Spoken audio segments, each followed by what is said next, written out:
Բարև ձեզ, ողջունում ենք բոլոր նրանց, ովքեր հետևում են մեզ, Armenpress լրատվական գործակալության մամուլի կենտրոնում այսօր հյուրընկալել ենք Պետեկամուտների կոմիտեի հարկային վարչարարության կազմակերպման, դիտարկման եւ հսկողության վարչության պետ Կարեն Թամազյանին։ Բարև ձեզ, պարոն Թամազյան։ Բարև ձեզ։ Շնորհակալություն, որ այստեղ եք։ Մենք այսօր խոսելու ենք վարչության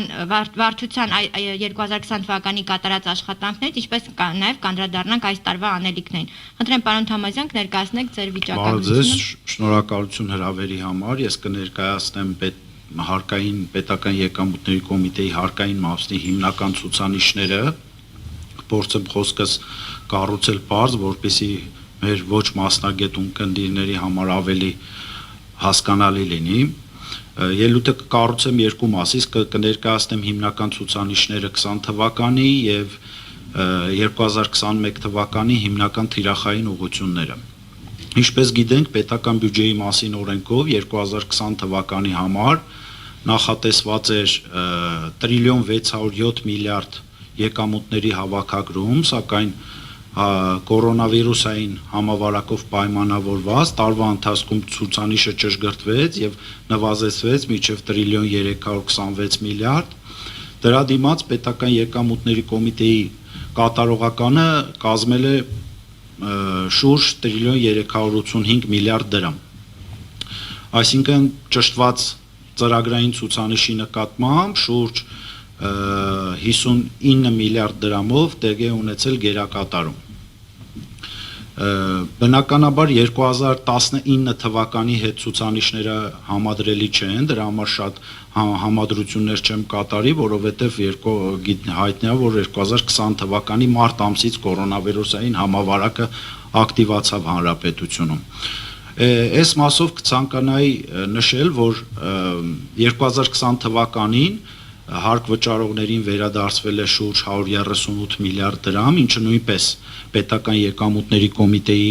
կողմից հավաքագրված գումարն է, այսինքն եթե խոսենք ընդհանուր հավաքագրումից, ապա տրիլիոն 523 միլիարդ պետական եկամուտների կոմիտեի կողմից ապահովել է հարկային եկամուտների եւ պետական տուրքերի գծով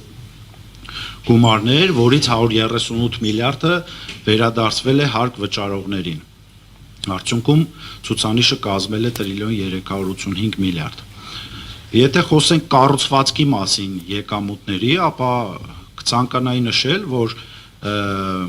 1000 խոշորը այդ տրիլիոն 385 միլիարդից 1000 խոշորը վճարել են շուրջ 71.3%-ը։ Իսկ եթե խոսենք արդեն ըստ ռեժիմների, ապա ավելի քան 90%-ը պետական եկամուտների վճարվում է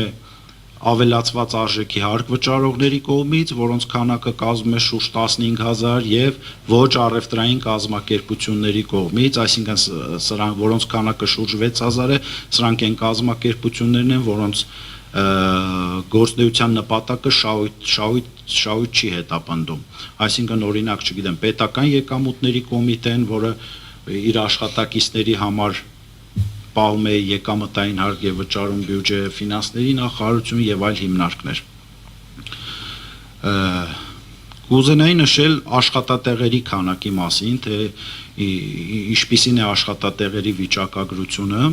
2020 թվականի հունվար-մարտ ամիսներին աշխատատեղերի թվականակը, ընդ որում խոսքը վերաբերում է եկամուտ ապահոված աշխատատեղերին, այսինքն սրանք են աշխատատեղերն են, որոնց մասով գործատուն հաշվարկել է տվյալ ամսում եկամուտ։ Հունվար-փետրվար-մարտ ամիսներին աճը ակնառու էր նախորդ տարվա նույն ամիսների համեմատ եւ ինչպես նաեւ ամիսը ամսվա վրա, այսինքն փետրվարին ավելի շատ էր աշխատատեղերը, քան հունվարին, մարտին ավելի շատ էր եւ անկումը հիմնականում նկատվեց ապրիլ ամսից սկսած հայտնի սահմանափակումներով պայմանավորված, որ համավարակի հետևանքով որոշակի տնտեսական գործունեություններ սահմանափակեցին, որպես օրինակ նշեմ, որ օրինակ ապրիլ ամսին աշխատողների թվականակը արդեն իջել է շուրջ 547,000, երբ մարտ ամսին օրինակ 620,000 աշխատատեղ կար։ Սակայն տարեկան կտրվածքով, եթե միջին տարեկան վիճակագրությամբ նայեմ, միջին ամսական թվականակը 2020 թվականին կազմել է շուրջ 609,000 իսկ 2019 թվականին շուրջ 602,000, այսինքն 1,2%-ային կետով այնուամենայնիվ 20 թվականին աշխատատեղերի թվականակը բարձրացվել է։ Հարցունեք այս մասով։ Եթե կարելի է կնշեք, որ ոլորտներում են նկատվում հիմնականում աշխատատեղերի ավելացումը եւ սա ավելի շատ կապված է բիզնեսի աշխուժացման հետ, առողջացման հետ կորոնավիրուսային փուլում, թե ինչ որ նոր միտումներ են նկատվում։ Ասեմ, որ եթե 2018-19 թվականին ակտիվ վարչարություն է իրականացվել աշխատատեղերի մասով, ապա կարելի է նշել, որ 2020 թվականին խիստ վերահսկողություն չի կատարվել, հաշվի առնելով այն հանգամանքը, որ վիճակագրությունը ցույց էր տալիս, որ տնտեսվարող սուբյեկտները աշխատատեղերի մասով հարկային կարգապահությունը պահպանում են եւ այն տենդենսը իրենց համար արդեն ընկալելի է այն հանգամանքը, որ ձեռնտու է աշխատողին ավելի շատ գրանցել, քան թե չգրանցել այդ աշխատատեղերին եւ ավելի շատ տենդենսը պայմանավորված է աշխատատեղերի բարձրացման հենց հարկ վճարողների կարգապահությամբ։ Այս մասով ուզում եմ նաեւ նշել, որ 2020 թվականի սեպտեմբեր ամսին ապահովել է հարկ վճարողների կողմից ներկայացած հաշվարկներով աշխատատեղերի քանակը կազմել է շուրջ 632,000, որը վիճակագրական պատմության մեջ այնուամենայնիվ ամենաբարձր ցուցանիշն է արձանագրվել, իսկ որ ոլորտներում է հիմնականում աճը արձանագրվել 2019 համեմատությամբ, հիմնականում մանրամեծածախառևտրի ոլորտ, հանքարդյունաբերության ոլորտ, տեղեկատվական տեխնոլոգիաների ոլորտ, այս ոլորտներում աշխատողների թվականակը բարձրացումը ակնհայտ է։ Դուք նշեցիք, որ 2018-19 թվականներին ուժեղ վերահսկողություն եք իրականացրել այս ուղղությամբ, կան ռիսկային ուղղություններ, որտեղ ավելի հաճախ եք հանդիպել աշխատողներին չգրանցելու դեպքեր։ Հիմնականում աշխատողների չգրանցման մասով ավելի ռիսկային են շրջարկ վճարողները, որոնց եթե ի տարբերություն NDS վճարողների վերջիններիս կողմից աշխատողների չգրանցման գործընթացը ավելի շատ ակնառու է, որովհետև ծախս ձևակերպվող մեծություն չի ըստ էության իրենց կողմից, դրա համար կոնկրետ շրջանառության հարկ վճարողների մոտ ոլորտը ռիսկային է, մենք վերլուծություն ենք նաև կատարել այս մասով, փորձել ենք այն շրջանառության հարկ վճարողները, որոնք որոշակի շեմից բարձր ունեն եկամտաբերություն, եկամուտներ, սակայն չունեն գրանցված աշխատողներ, վերջիններիս իրազեկումների տեսքով վարքաբանական ծանուցումներ ենք ուղարկել, բացատրելով, որ դուք ունեք այսքան շրջանառություն եւ չունեք գրանցված աշխատողներ, բացատրել ենք, որ դրա համար նախատեսված է 250,000 դրամ տուգանք եւ եթե հարկային մարմնի կողմից դա արձանագրվի, ապա լրացուցիչ ֆինանսական ռեսուրսներ ձեր կողմից կծախսվեն տուգանքների տեսքով եւ այդ հետազոտությունները ու եւ այդ ծանուցումների արդյունքում շուրջ պայմանական 100 հարկ վճարողի ենք մենք դրա վերաբերյալ ծանուցել, շուրջ 70 աշխատակից օրինակ գրանցվեց։ Նման էքսպերիմենտներ կատարվում են հարկային մարմնի կողմից։ Իսկ ձեր դիտարկումներին չեն ցույց տալիս ավելի շատ ծանուցումներն են լինում, թե հենց տուգանքների էլ եք ստիպված լինում գնալ։ Չէ, տուգանքների էլ ենք գնում, բայց հիմնականում հարկային մարմնի որդեգրած քաղաքականությունը վերջին տարիներին հետևյալն է, որ աշխատում ենք հնարավորինս իրազեկման եւ բացատրելու արդյունքում հարկերը հայտարարել եւ այն հարկ վճարողների մոտ են գործողություններ իրականացնում, ովքեր չեն շտկում իրենց մոտ առկա ռիսկերը։ Եվ եթե կարելի է այդ աշխատողների թվի ավելացում արդյոք նկատելի ազդեցություն թողել է հարկային բազայի վրա։ Հարկման, ասեմ, յուրաքանչյուր աշխատող, քանի որ ես նշեցի, որ եկամուտ ապահովված աշխատատեղերի մասին ենք խոսում, ապա միանշանակ է, որ ցանկացած գրանցված աշխատողի աշխատավարձը, որը հայտարարվում է, ազդեցություն է ունենում նաև եկամուտների վրա եւ դրանից հաշվարկվող հարկերի հարկերի նկատմամբ։ Ուղղակի 2020 եւ 2019 թվականները համադրելի չեն այնքանով, որքանով որ 2019 թվականի եկամտային հարկը հաշվարկվում էր սանդղակով, այսինքն ավելի բարձր եկամուտ ունեցող քաղաքացիները ավելի շատ հարկեր վերջիներից սպավում, քան ավելի ցածր ունեցող, իսկ 2020 թվականին տոկոսադրույքը հավասարեցվեց եւ բոլորից նույն դրույքաչափով էր հարկվում, դրա համար 20-19 համադրություն չենք իրականացնում։ Իսկ ունենում եք դեպքեր, որ բիզնեսում աշխատողներին ավելի շատ այսպես հորդորում են քաղաքծառայության պայմանագիրը, ծառայություն մատուցելու պայմանագիրը սովորական աշխատանքային պայմանագրի դիմաց։ Ավելի շատ հետեւյալ երևույթն ենք նկատել, որ այն սուբյեկտները, առանձին սուբյեկտներ իրենց աշխատողներին հորդորում են, որ աշխատանքային պայմանագրերը լուծվում են գործատուների հետ եւ գրանցվում են, վերջինիս հորդորում են, որ գրանցվեն օրինակ անհատ ձեռնարկատեր, գործելով միկրո ձեռնարկատիրության հարկման հատուկ համակարգում, ու ինչպես գիտենք, այդ համակարգում հարկեր չեն վճարվում եւ աշխատանքային արդեն նույն աշխատանքային հարաբերության մասով որպես անհատ ձեռնարկատեր է ծառայությունը մատուցվում, օրինակ որպեսզի ավելի պատկերավոր լինի, օրինակ ֆիթնես ակումբը մարզչին հորդորում է, որը մարզիչը ֆիթնես ակումբի աշխատողն է, մարզչին հորդորում է, որ գրանցվի անհատ ձեռնարկատեր եւ մարզիչի ծառայություն մատուցի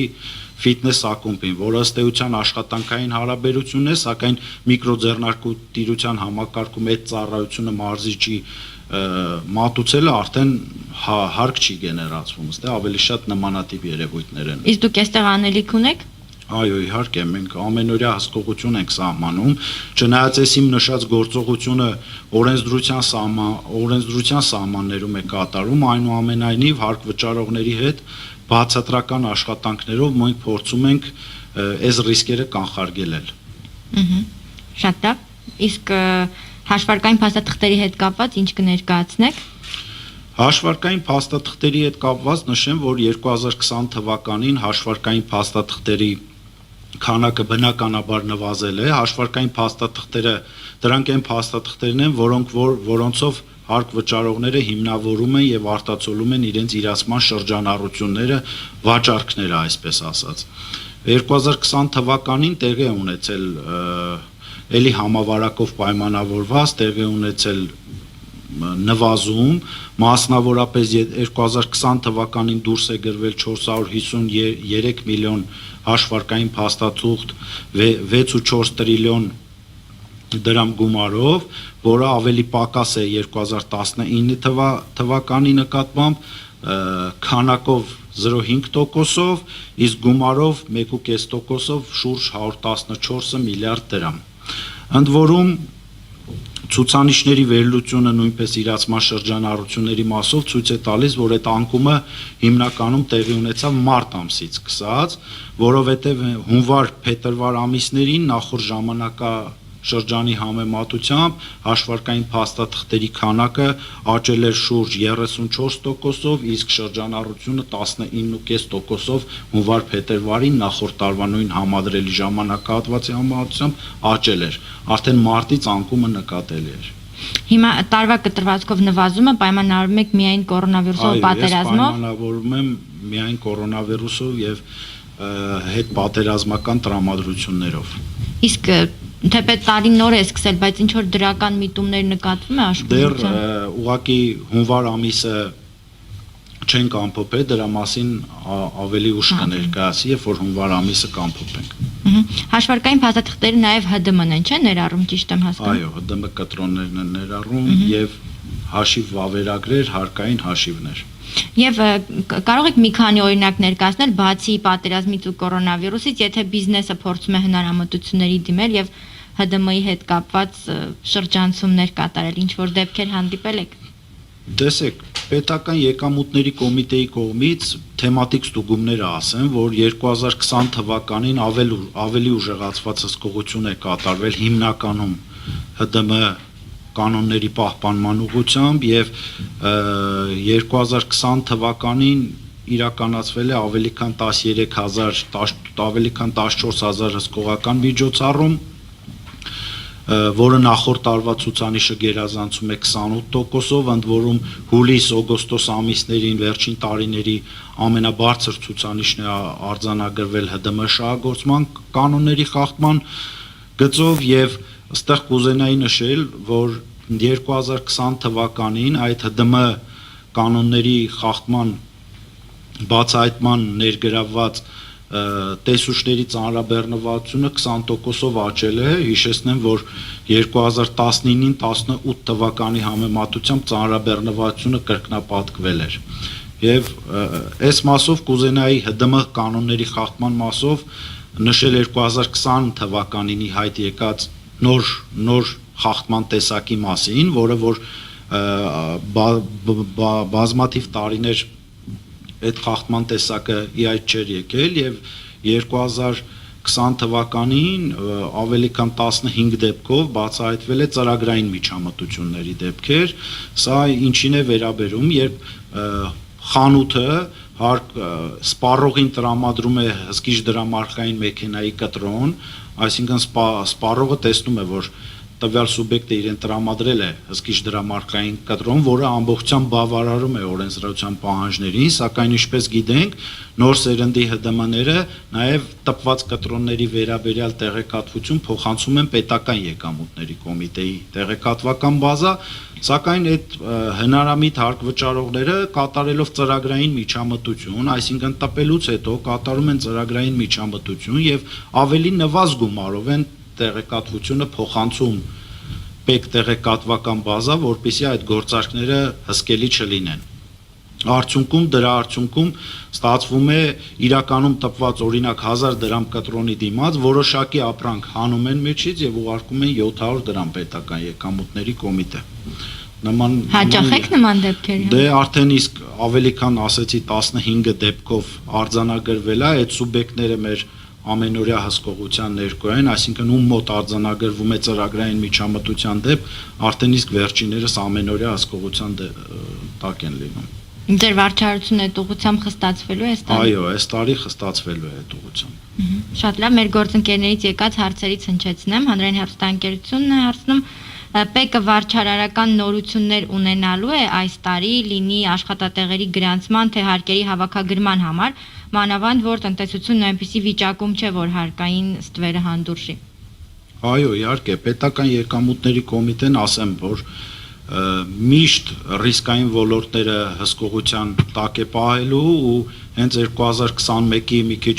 առաջ ընկանք թիրախային ուղղությունն է նաև լինելու, որ ՀԴՄ շահագործման կանոնների խախտումները, որոնք իրացման շրջանառություններն են գեներացնում հարկվճարողների եւ բնականաբար չգրանցված աշխատողների մասով ավելի շատ կփորձենք բացատրական աշխատանքների արդյունքում,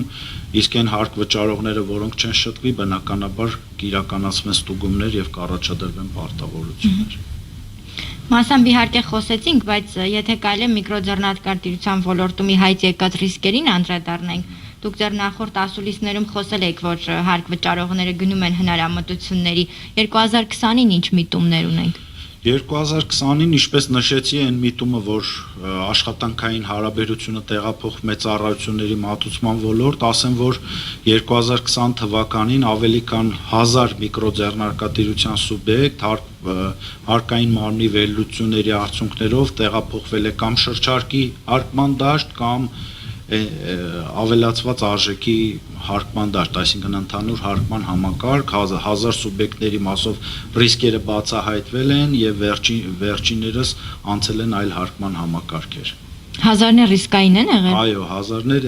նրանք են, որոնց մասով ռիսկեր են բացահայտվել եւ տեղափոխվել են հարկման ընդհանուր համակարգ կամ շրջանառության հարկով հարկման համակարգ։ Իսկ այս ծավալի ռիսկերը տեսնելով ինչ եք կարծում, քաղաքականության վերանայման անհրաժեշտություն կա։ Այո,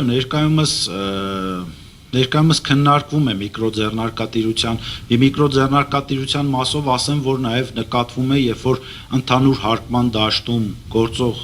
հարկ վճարողների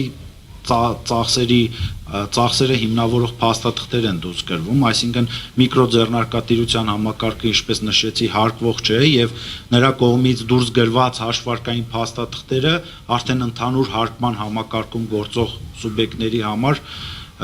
հանդիսանում են ծախսեր եւ այս առումով նախատեսվում է քննարկումներ, իհարկե կարծում եմ լայն հանրային քննարկման կդրվի, որպեսզի որոշակիորեն հատուկ հարկման համակարգերում գործող սուբյեկտների դուրս գրած փաստաթղթերը արդեն իսկ ընդհանուր հարկման համակարգում գործող սուբյեկտների համար ծախսը հիմնավորող փաստաթղթեր չհամարվեն կամ համարվեն որոշակի շեմից ներքև գումարի մասով, դե դա նախագծային ուղղություն է, որը դեռ քննարկվի մանրամասն։ Բայց վերլուծությունները ինչ ցույց տվեցին, որ թիրախի համար, որ այս փոփոխությունները արվել էին, կարողացան օգտվել այդ առաջարկներից։ Իհարկե կարողացան, նշեմ, որ շուրջ 40,000 միկրոձեռնարկատիրության սուբյեկտներ կան եւ բազմաթիվ են նրանց մեջ տեսակարգը շատ մեծ է, որոնք որ ունեն իրականում մինչև 24 միլիոն դրամ իրացման շրջանառություն եւ օգտվում են հարկ չվճարելու արտոնությունից, այսպես ասած, եւ այդ համակարգից։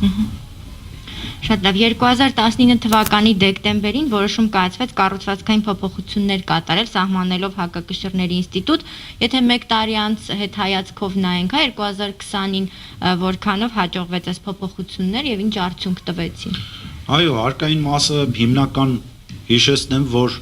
5 ստորաբաժանում է գործունեություն անում այս մասով, դա սպասարկման վարչություն, կրճատկասեմ անունները, վերլուծության վարչություն, ընթացիկ հսկողության վարչություն, համալիր հարկային ստուգումների վարչություն եւ կազմակերպման վարչությունը, եւ այս վարչությունների ստեղծմամբ եւ պետական եկամուտների կոմիտեում կառուցվածքային փոփոխություններով արդեն յուրաքանչյուր ստորաբաժանում սկսեց զբաղվել իր ոնց որ նեղ մասնագիտական աշխատանքով եւ դրական ցուցանիշները ակնհայտ են, եթե ստորաբաժանումների ցուցանիշները ներկայացնեմ, ձեր համար ակնհայտ կլինի, օրինակ համալիր հարկային ստուգումների վարչության ահռելի աշխատանքի արդյունքում, որը բացառապես կատարում է համալիր հարկային ստուգումներ, շուրջ 1126 ստուգման արդյունքում առաջադրվել է 87 միլիարդ դրամ պարտավորություն, բացի այդ 14 միլիարդ դրամի չափով ստուգման ընթացքում հարկ վճարողները ներկայացրել են ճշգրտված հաշվարկներ, ինչը գերազանցում է նախորդ տարվա ցուցանիշը, եթե նայենք մեկ ստուգմանը բաժին ընկնող գումարը, ապա 2020 թվականին արդեն իսկ 41%-ով աճել է այդ ցուցանիշը։ Վերլուծության մասով ասեմ, որ վերլուծության վարչության ստեղծմամբ, որը կատարում է բացառապես վերլուծություններ հարկային մարմնի գրասենյակում եւ ռիսկերի վերաբերյալ հարկ վճարողներին իրազեկում է, որպեսզի հնարավոր խախտումները վերջիններս ճշտեն եւ 2020 թվականի արդյունքում, եթե չեմ սխալվում, շուրջ 12 միլիարդ դրամ պարտավորություն է հարկ վճարողների վերլուծությունների արդյունքում առաջացել հարկ վճարողների կողմից ներկայացված ճշտված հաշվարկներով, ինչը 2019-ի համեմատությամբ գերազանցում է շուրջ 26%-ով։ Շատ լավ, եւ 2021-ի ռիսկային համարվող ուղղությունները որոնք են լինելու ձեզ համար, ինչի վրա եք ուշադրություն դարձնելու ավելի շատ։ 2021 թվականի հիմնական ուղղությունները ասեմ, որ առաջնային ուղղություն է լինելու հին սերնդի ՀԴՄ կիրառող տնտեսվարող սուբյեկտների նկատմամբ հսկողությունը, ինչպես գիտենք 2019 թվականի հունվարի 1-ից բոլոր հարկ վճարողների համար նոր սերնդի ՀԴՄ-ները պարտադիր են, ինչը նշանակում նոր սերնդի ՀԴՄ, դրանք այն ՀԴՄ-ներն են, որոնք հնարավորություն են տալիս on-line եղանակով հարկային մարմին հետևել տպված կտրոններին եւ մեր գնահատմամբ 2021 թվականի հունվար ամսվա դրությամբ շուրջ 5000 տնտեսվարող սուբյեկտ դեռևս կիրառում է հին սերնդի ՀԴՄ-ներ եւ այս ուղղությամբ ասեմ, որ 20 թվականին էլ հսկողություն կատարվել է եւ շուրջ 800-ից ավել սուբյեկտների նախազգուշացվել է եւ 100-ից ավել սուբյեկտներ տուգանվել են հին սերնդի ԴՄ ունենալու համար եւ 2021 թվականը այս ուղղությամբ թիրախային է լինելու հարկ վճարողներից այս մասով բազմաթիվ էին 2020 թվականի սկզբում են բողոքները, որ քանի որ ազատականացվել է շուկան եւ մասնավոր կազմակերպություններն են ներմուծում ՀԴՄ-ներ եւ տալիս հարկ վճարողներին, բողոքներն են առայն, որ տվյալ սուբյեկտները չունեն բավարար քանակի մնացորդներ, որպեսզի պահանջարկը ապահովեն, սակայն ասեմ, որ մեր ունեցած տեղեկատվությամբ արդեն 21 թվականի հունվարի դրությամբ այդ 5 տնտեսվարող սուբյեկտները, որոնք որ տրամադրում են ՀԴՄ-ներ, ունեն բավարար մնացորդներ արկա պահանջարկը բավարարելու համար։ Երկրորդ հիմնական ուղղությունը լինելու է միկրոձեռնարկատիրության եւ շրջանառության հարկի ոլորտում գործունեություն իրականացնող սուբյեկտների նկատմամբ հսկողությունը, ինչպես գիտենք, միկրոյի համար շեմը 24 միլիոն դրամն է ներողություն, իսկ շրջանառության հարկ վճարողների համար 115 միլիոն դրամը, հետևաբար պետական եկամուտների կոմիտեն հսկողությունը այս մասով պահելու է ուշադրության տակ, որպեսզի այն սուբյեկտները, որոնց շրջանառությունները գերազանցում են իրական շրջանառությունները գերազանցում են նշված շեմը, գործունեությունը ծավալեն ընդհանուր հարկման համակարգում։ Շնորհակալություն։ Մի հարցեր, եթե կարելի է մեր գործընկերներից, միկրոձեռնարկատիրության սուբյեկտների 46,000-ից ավելի թիվը երկրում ակտիվ հարկ վճարողների կեսից ավելին է ըստ ֆինանսների փոխնախարարի։ Դուք դա նորմալ եք համարում, չեք կարծում, որ հարկահավաքները հանդուրժում են նաև այլ տնտեսվարողների մուտքը արտոնյալ այդ դաշտ։ Չէ, ես ասեմ, որ 46,000 չէ, շուրջ 40,000 է կազմում միկրոձեռնարկատիրության համակարգում գործունեություն իրականացնող սուբյեկտները եւ այս մասով ՊԵԿ-ը, ասում եմ, խիստ հսկողություն է սահմանում, որպեսզի իհարկե քանակը շատ մեծ է, բայց եկեք նայենք նաև այն տեսանկյունից, որ այս արտոնյալ համակարգը բերեց նրան, որ բազմաթիվ սուբյեկտներ գրանցեցին նոր բիզնեսներ եւ սկսեցին գործունեությունը ծավալել այդ բիզնեսի շրջանակներում, բայց մեր ամենօրյա վերլուծությունները ուղղված են հենց միկրոձեռնարկատիրության համակարգին, որպեսզի այնտեղ չհայտնվեն այն սուբյեկտները, որոնց այդ համակարգը վերաբերելի չէ։ Շնորհակալություն, դուք ունեք ավելացնելու բան։ Ես կուզեի խոսել նաև կորոնավիրուսի տնտեսական աջակցության միջոցառումների մասին, որից ՊԵԿ-ը անմասն չի մնացել։ 2020 թվականի ընթացքում ավելի քան 25 միջոցառում է նախատեսված եղել կառավարության որոշումներով տնտեսվարող սուբյեկտներին աջակցելու համար, որից 5 միջոցառումը անմիջականորեն իրականացվել է պետական եկամուտների կոմիտեի կողմից եւ 2020 թվականի ընթացքում 5 միջոցառումների արդյունքում պետական եկամուտների կոմիտեի կողմից ավելի քան 25,000 հարկ վճարողի վճարվել է շուրջ 9 միլիարդ դրամ աջակցության գումար։ Շնորհակալ եմ շատ։ Հարցերը սպառվեցին, ձեր գործերին հաջողություն, ավարտենք։ Շնորհակալություն։